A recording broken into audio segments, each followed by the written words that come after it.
Hello students, welcome to this class on the topic of error calculations excluding the algebraic functions.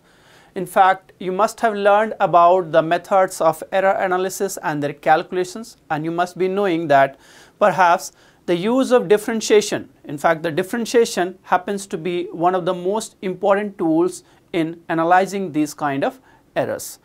Today's class will be discussing the applications of such things, but our emphasis is to deal with some kind of non-standard functions which does not include the algebraic functions. In fact, I assume that you must be knowing those of the way in which the error to be calculated in algebraic functions, you must be knowing those of the things there. So have a look at least, एक बार आप देख लो उन चीज़ों को लेके जिनके बारे में आपको ऑलरेडी अच्छा आइडिया है. मैं इस पे ज़्यादा टाइम नहीं लूँगा, सिर्फ 1-2 मिनट में आपको एक ओवरव्यू देने जा रहा हूँ और उसके बाद मैं आपको ऐसे क्वेश्चंस यहाँ पे पुटअप करने जा रहा हूँ जहाँ पे कि स्टैंडर्ड अलजेब्रिक फंक्शंस का जो एरर प्रोपेगेशन और कैलकुलेशन होता है उस मेथड को हम लोग इन जनरल यूज़ नहीं कर रहे हैं, बल्कि हम लोग एक मोर जनरलाइज्ड तरीका यूज़ करने जा रहे हैं जहाँ पे कि हमारा एम्फेसिस होगा कि स्टैंडर्ड अलजेब्रिक फंक्शंस या मल्टीप्लायर जो होते हैं उस तरीके के फंक्शंस नहीं आए. ठीक है, देखो रैंडम एरर्स, सिस्टमैटिक एरर्स किस तरीके से होते हैं आपको आइडिया होगा. ठीक है, और उसका कैलकुलेशंस अगर हम देखेंगे, इनफैक्ट मैं जल्दी इसको क्रॉस करता हूँ, किस तरीके से होना चाहिए, लीस्ट काउंट एरर क्या होना चाहिए था, रिलेटिव एरर क्या होगा, ये सब का कैलकुलेशंस. कुछ पर्टिकुलर चीज़ों पे अगर 2 ऑब्जर्वेशंस हैं उस पे रिजल्ट्स अगर डिपेंड करता है तो किस तरीके से उसका साइन और सिंबल्स यूज़ होंगे ये हमारे पास है. अगर रैंडम एरर है तो क्या होगा और सिस्टमैटिक एरर है तो क्या होगा. सिस्टमैटिक एरर में एक एरर में पर्टिकुलर साइन होता है और वो साइन लगभग फिक्स होता है. सो हमें यूज़ करते समय ध्यान देना पड़ता है. जैसे यहाँ पे क्वोशंट रूल, ये रिलेटिव एरर पे इस तरीके से लिखा जाएगा, मल्टीप्लाइंग फैक्टर्स पे आप यहाँ पे मार्क कर सकते हो. लेकिन आगे चल के आपने देखा होगा कि अगर हमारे पास ये जो फंक्शन है वो फंक्शन लेट्स से कि रैंडम एरर के केस पे रहता तो यहाँ पे माइनस साइन नहीं बल्कि प्लस साइन यूज़ होता है. ठीक है, आप देखो दूसरे सेगमेंट पे जहाँ पे कि हमने वापस से एक बार इसको यूज़ किया है और ये सिंबल्स यहाँ पे चेक कर सकते हो कि मल्टीप्लाइंग फैक्टर में या पावर फैक्टर में कैसे इसको यूज़ किया जाएगा. वो सब स्टैंडर्ड रिजल्ट्स हैं, जस्ट आपके ओवरव्यू के लिए एक बार मैं यहाँ पे शो कर रहा हूँ. रैंडम एरर्स के केस पे वेल आप जानते हो कि R अगर A + B है, सो error in the system will be addition of the errors in A and errors in B. Even if the results R is A minus B, even in such case the error will be added. क्योंकि हमें पता नहीं है कि error का symbols या sign जो होगा वो पॉजिटिव या नेगेटिव होगा, तो हम लोग वर्स्ट केस सिचुएशन लेते हैं जहाँ पे कि जो कॉम्बिनेशन पॉसिबल हो सकता है उन सारे कॉम्बिनेशन में से सबसे वर्स्ट केस सिचुएशन में कितना मैक्सिमम पॉसिबल एरर है उसको हम लोग इंक्लूड करते हैं. ठीक है, ध्यान दिया जाए इस वर्ड को क्योंकि अभी हम लोग यहाँ पे यूज़ करने जा रहे हैं कि कैसे उसका एप्लीकेशन होगा. ठीक है, ये देखो रिलेटिव एरर में सिंपली आप देख रहे हो कि relative error in A plus relative error in B. अगर ये डिवीज़न में है उस केस पे भी सिमिलर टाइप का कैलकुलेशंस यूज़ हो रहा है. ये कैलकुलेशन रैंडम एरर के लिए है और पावर रूल का ये वैल्यू. इनफैक्ट मैं ये बोल रहा था कि इन सारी चीज़ों के एप्लीकेशन आपको पहले से पता है तो हमारा एम्फेसिस थोड़े से डिफरेंट टाइप के फंक्शंस के लिए होगा. लेकिन अभी तक हम लोगों ने जो देखा है उससे रिलेटेड एक सिंपल से कैलकुलेशन यहाँ पे है, इसको हम लोग यहाँ पे स्टार्ट करते हैं. देखो, student finds the constant acceleration of A slowly moving object with a stopwatch. The equation used is s is equal to 1/2. A is written as capital A here. The time is measured with a stopwatch, the distance s with a meter stick. What is the acceleration and its estimated error? आपको यहाँ पे acceleration का function कितना लिखा जाना चाहिए था. ये function A will be equal to 2s divide by t square. Random error है, अभी हमने मेथड जो यूज़ किया था एक कैलकुलेशन उसी से कर रहे हैं. सो यहाँ पे A का वैल्यू पहले मैं कैलकुलेट करके चलता हूँ. 2 S का वैल्यू कितना है 2 यहाँ पे एंड T दैट इज 4.2. इसको कैलकुलेट करो, ये समथिंग अराउंड 0.23 मीटर पर सेकेंड के अराउंड आ रहा है.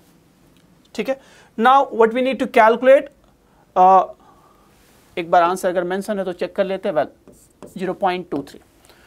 And now we need to calculate or estimate the errors. So simply we shall be writing down the relative error here, delta A divide by A.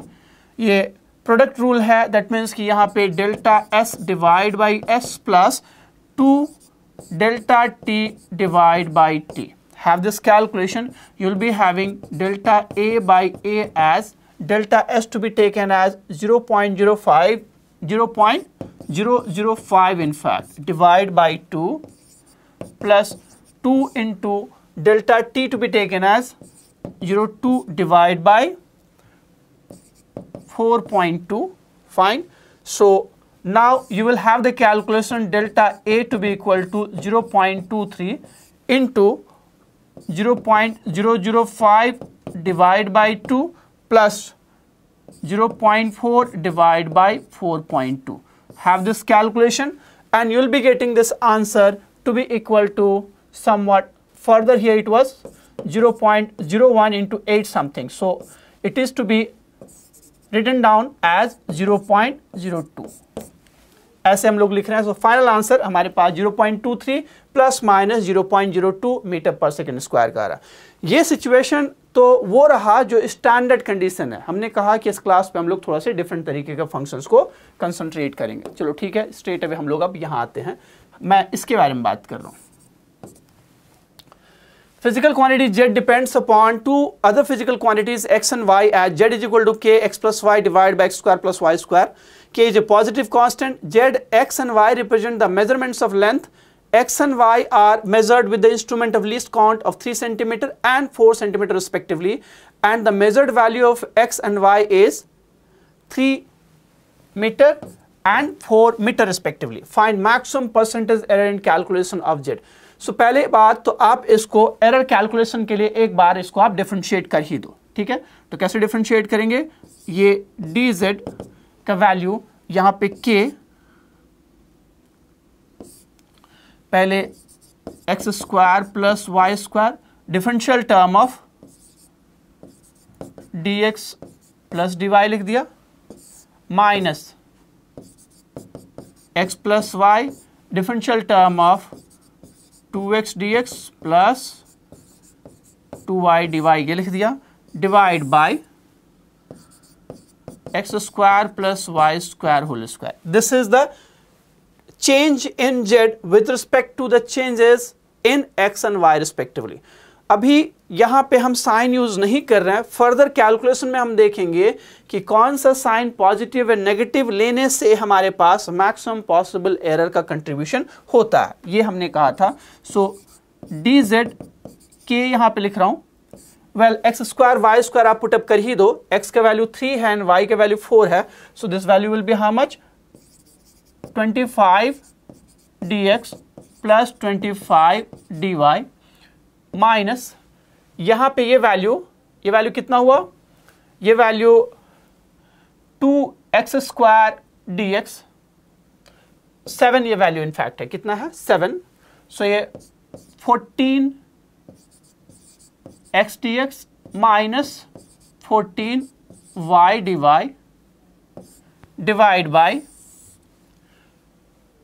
X square plus y square का value कितना आया था? 25. ये that means कि 625. ये हमारे पास error in z है. We need to find the maximum percentage error in calculation of z. So z का वैल्यू भी इवैल्यूएट कर लेना चाहिए हमें. ये वैल्यू के x plus y will be 7 divide by 25. ये जेड का वैल्यू आ रहा है. सो फ्रैक्शनल एरर पहले कितना होगा?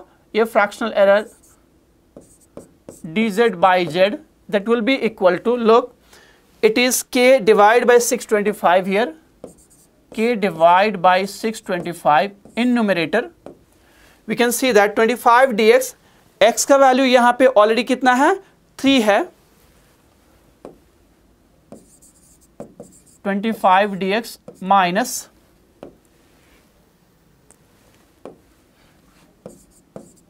42 dx. Further here 25 dy minus 14 into 4.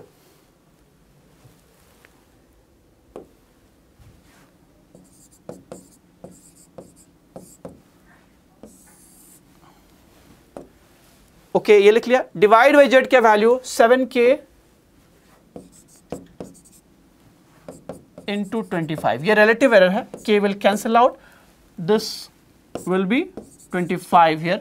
So dz by z is coming out to be, एक बार चेक कर लो यहाँ पे, 25 minus 42 कितना हो जाना चाहिए था, 17 minus of 17 dx. Then further यहाँ पे 25 minus 56, ये वैल्यू 31 डिवाइड बाय 25 इंटू 7. अब आप यहां पे dx और dy के वैल्यू पुट करोगे. आप चेक कर सकते हो कि दोनों पर्टिकुलर कंडीशन पे जहां पे एरर अगर हम लोग सेम साइन के लेते हैं तब जाके ये आंसर जो आएगा वहां पे मैक्सिमम एरर का कंट्रीब्यूशन होगा.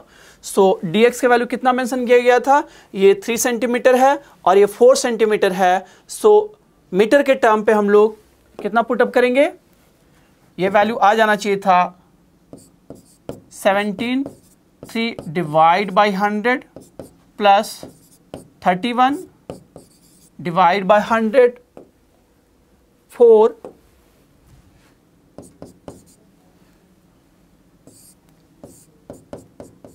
into 100 divide by 25 into 7. ठीक है, ये 100 cancel out हो रहा है. So this will be the percentage error. Look upon the things here.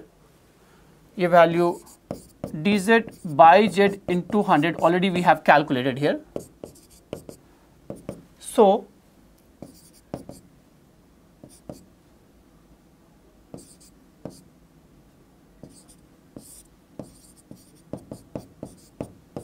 ये वैल्यू कितना आ रहा है, 124 and plus 51. So it will be 175 divided by 25 into 7. ठीक है, कितने परसेंट हुआ, 1%. क्लियर है. तो ऐसा नहीं था कि यहाँ पे हम पहले ही dy और dx का वैल्यू पॉजिटिव और नेगेटिव पुट कर देंगे. इनफैक्ट दोनों का सेम सिंबल अगर यहाँ पे ले लेंगे तो हमें आइडिया नहीं लगेगा कि फाइनल रिजल्ट्स में इनका कंट्रीब्यूशन किस तरीके से है. सो पहली बार हम बिना साइन लिए हुए आगे प्रोसीड करते हैं और फाइनल जब कंट्रीब्यूशन हमें दिख रहा है कि how it is depending upon the dx and dy, then further we have taken the sine and we have concluded that in both of these two cases actually same sign will have the maximum contribution on the error calculation. Okay है, ठीक है, आगे proceed करते हैं. देखो, net energy E of an object vary with time t as E is equal to alpha cube e to the power minus beta t, where beta to be taken as 1 in SI unit. Error in measurements of alpha and t are 1% and 0.5% respectively. The percentage error in the measurements of E at t is equal to 2 seconds is. Well, let's write down how the error in E will be contributed due to error in alpha and t. So first write down the basic equation involving these two terms. So delta E will be equal to simply alpha cube, this is minus of beta here, E minus beta t into delta t, further 3 alpha square into d alpha, in fact delta alpha E minus beta t. So we are getting the error in E to be equal to E minus beta t here. This will be how much? It is 3 alpha square delta alpha and this is beta here, alpha cube delta t. Now you can see here that for maximum contribution in error of E, that is delta E, alpha will have the sign of error, it can be taken positive, and in same case the t will have the negative error. So including this particular things we can write down. अब हम लोग लिख सकते हैं इसको अब ऐसे e minus beta T. Already मैंने बोल रखा है कि डेल्टा टी का कैलकुलेशन इस तरीके से होना चाहिए कि उसका साइन अल्फा के अपोजिट होना चाहिए. सो मैं इसको प्लस कर देता हूं 3 alpha square delta alpha plus beta alpha cube into delta T. ठीक है, हमें क्या इवैल्यूएट करना है? Percentage error in the measurements of E. इसको आप रिलेटिव एरर कैलकुलेट करने के लिए ई से डिवाइड करो. ई से डिवाइड करेंगे तो value alpha cube into e minus beta t. So delta e by e it is coming out to be 3 delta alpha divide by alpha plus ये कैंसिल आउट हो रहा है यहाँ से. ठीक है, और यहाँ पे beta into delta T. Well, percentage error calculation पे हमें इसका परसेंटेज एरर ऑलरेडी पता है, बट डेल्टा टी के वैल्यू हमें नहीं पता. इसको हम अलग से कैलकुलेट करेंगे. ऑलरेडी ये मेंशन किया गया है the error in the measurements of alpha and T. T is having the error of how much? 0.5%. That means it is being given that delta t by t into 100 is actually 1 by 2. So at t is equal to 2 seconds, we can say that delta t will have the value of 2 divided by 2 into 100 in denominator. So that is 1 by 100. This is the value of delta t at t is equal to 2 seconds. Fine. So put the value here. Delta E by E into 100, that means delta E by E into 100. So percentage error, it will be 3 into percentage error of alpha. Percentage error of alpha being 1% plus beta is having the value of 1. Delta T is how much? 1 by 100. Multiplying it with 100. It will give us the value of 1 here, this being 3. So altogether we are having the percentage error in the measurements of E, that is to be equal to 4%. ठीक है, check करो यहाँ पे किस तरीके से delta T का percentage error का कैलकुलेशन यहाँ पे इंक्लूड हुआ है. क्लियर है? ठीक है, नेक्स्ट क्वेश्चन की ओर प्रोसीड करते हैं. नेक्स्ट एग्जांपल हमारे पास है. वेल 4% ये आंसर हम लोगों ने कैलकुलेट किया. आगे देखो, y is equal to tan x by 2 and the absolute error in x being delta x. Find the relative error in y in terms of x and delta x. Also determine the condition on x under which this relative error becomes very large. Okay, simply I'm using the differentiation here. Y being given as tan x by 2. So the error delta y will be, the differential of tan will be sec square x by 2 1 by 2 into delta x here. Okay, so first relative error in y, that means delta y divided by y will be 1 by 2 sec square x by 2 delta x, and the value of y that was given as tan of x by 2. This sec square, that means 1 by cos square, and this is sine cos. So effectively delta y divided by y will be 1 by 2 here, 1 by cos square x by 2, this one. This is sine x by 2 and cos of x by 2 into delta x. This cos will cancel out with one of the cos here. So delta y by y will now become delta x divided by sine of x. This is the relative error in y. So we found the answer. Other part, that is determine the condition on x under which this relative error becomes large. So if x tends to 0, then the numerator part will be delta x and the denominator part will try to approach towards 0. So in that case, now the error will be very large. But also you know that अगर यहाँ पे delta x tense to 0 और sign x भी tense to 0 अगर है, तो possible chance है कि कुछ लिमिटिंग वैल्यू भी आ सकता है. सो अदर केसेस में बात कर सकता हूं कि अगर x टेंड्स टू पाई, 2 पाई और n पाई का ऑर्डर पे होगा तो डेफिनेटली ये रिलेटिव एरर इंफिनिटी और वेरी लार्ज मतलब वैल्यू की ओर अप्रोच करेगा। लेकिन अगर x टेंड्स टू 0 है तो चांसेस है कि कोई लिमिटिंग वैल्यू भी यहां पे हो सकता है। चांसेस बोला मतलब वो फंक्शन पे डिपेंड करता है कि उसकी डिपेंडेंसी कैसी है। ओके, ठीक है, क्या आंसर है हमारे पास? वेल, ये हमने आंसर लिखा और क्या एनालिसिस दिया हमने, किस कंडीशन पे ये रिलेटिव एरर बहुत लार्ज होगा। ये बताया कि x टेंड्स टू n पाई एकदम श्योर होगा, x टेंड्स टू 0 के लिए फंक्शंस को दोबारा से एनालाइज करने की जरूरत है। क्लियर है? ठीक है, नेक्स्ट क्वेश्चन या एग्जांपल की ओर हम लोग प्रोसीड करते हैं। यहां पे ये दिया हुआ है z is equal to e sin x and error in x to be equal to delta x, derive the absolute error in z up to the first order in delta x and estimate the error numerically for x to be equal to pi by 3 and delta x to be equal to 0.01.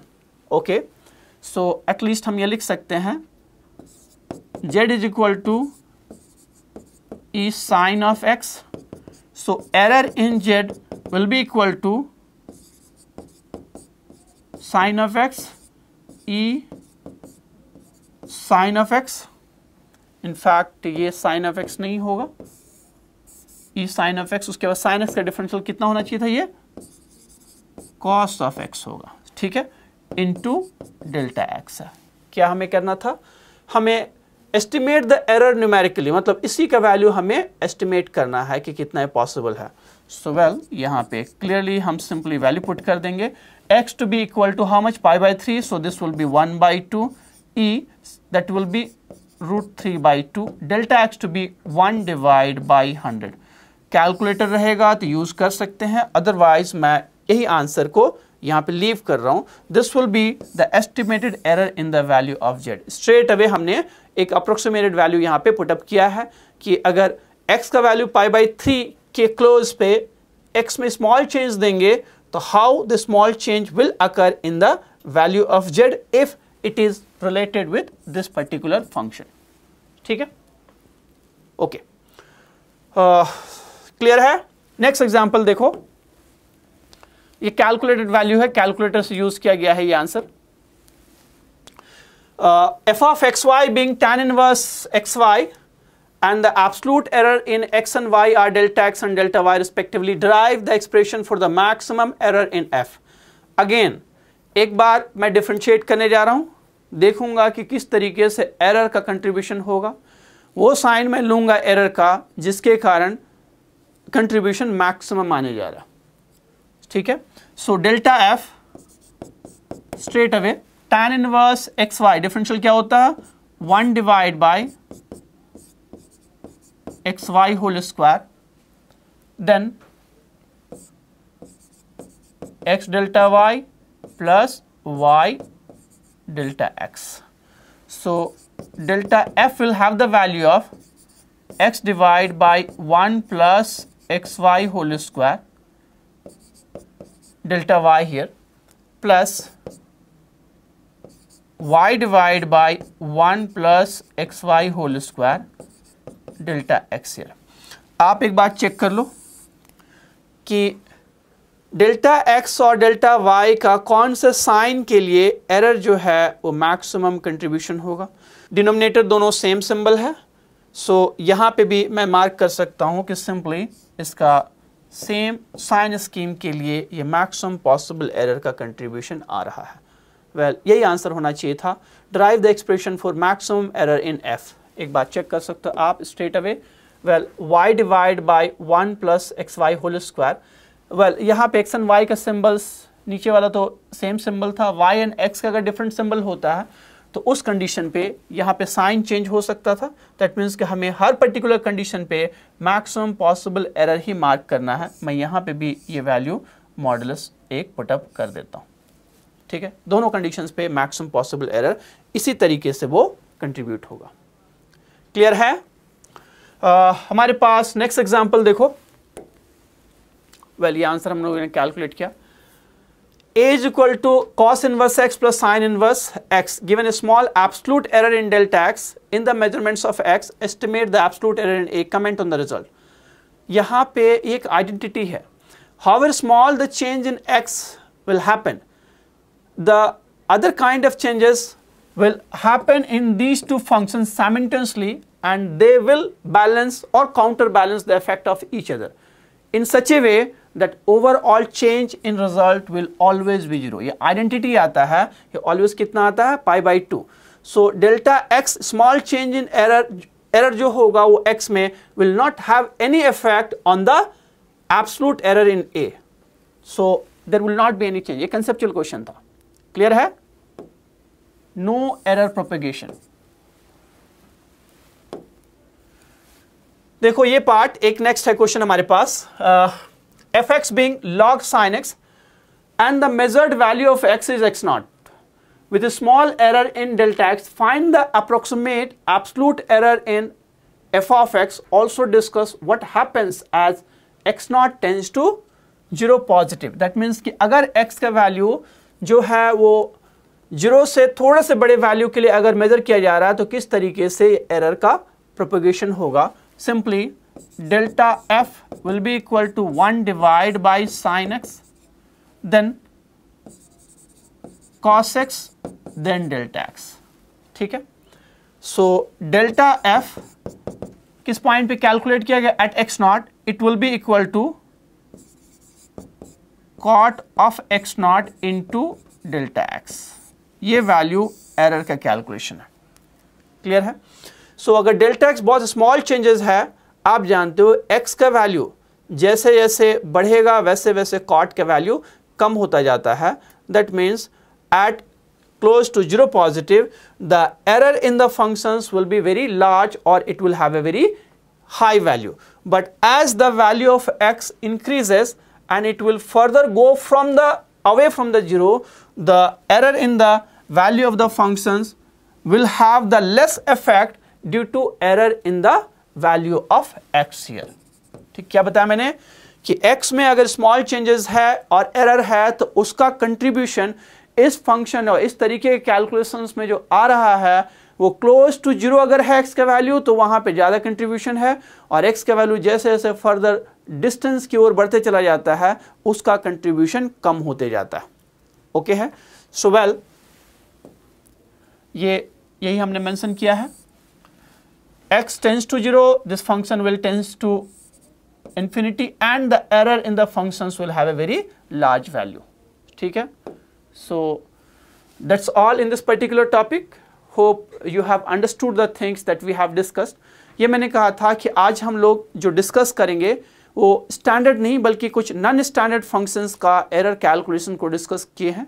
सो मैं समझता हूँ कि आपको थोड़ी बहुत practice और थोड़ी बहुत अंडरस्टैंडिंग डेवलप हुई होगी. Thank you for joining the class.